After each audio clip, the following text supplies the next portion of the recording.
ಹಸೆಮಣೆಯ ಮೇಲೆ ಕೂತು ವರನಿಗೆ ಹಾರ ಹಾಕಬೇಕಿದ್ದ ವಧು ಎಲ್ಲರ ಸಮ್ಮುಖದಲ್ಲೇ ವರನಿಗೆ ಹಾರ ಹಾಕುವ ಬದಲು ತನ್ನ ಪ್ರಿಯಕರನಿಗೆ ಹಾರ ಹಾಕಿದ ವಿದ್ಯಮಾನ ಮಧ್ಯಪ್ರದೇಶದಲ್ಲಿ ನಡೆದಿದೆ. ಪರಿಸರದಿಂದ ಬಂದಿದ್ದ ವರನ ಮೆರವಣಿಗೆಯನ್ನು ಅದ್ದೂರಿಯಾಗಿ ಸ್ವಾಗತಿಸಲಾಗಿತ್ತು.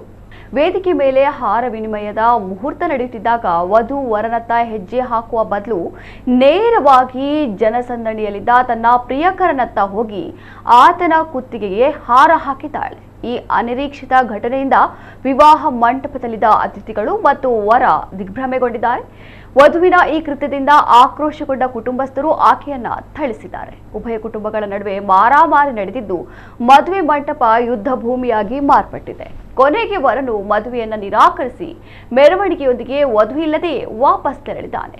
ವಧು ಮತ್ತು ಆ ಯುವಕನ ನಡುವೆ ದೀರ್ಘಕಾಲದ ಪ್ರೇಮ ಸಂಬಂಧವಿದ್ದು ಮನೆಯವರ ಒತ್ತಡಕ್ಕೆ ಮಣಿದು ಆಕೆ ಮದುವೆಗೆ ಒಪ್ಪಿಕೊಂಡಿದ್ದಳು ಎಂದು ತಿಳಿದು ಬಂದಿದೆ. ಪ್ರಿಯಕರನಿಗೆ ಹಾರ ಹಾಕಿದ ಆಕೆ ಬಳಿಕ ಆತನೊಂದಿಗೆ ಎಸ್ಕೇಪ್ ಆಗಿದ್ದಾಳೆ ಎನ್ನಲಾಗಿದೆ.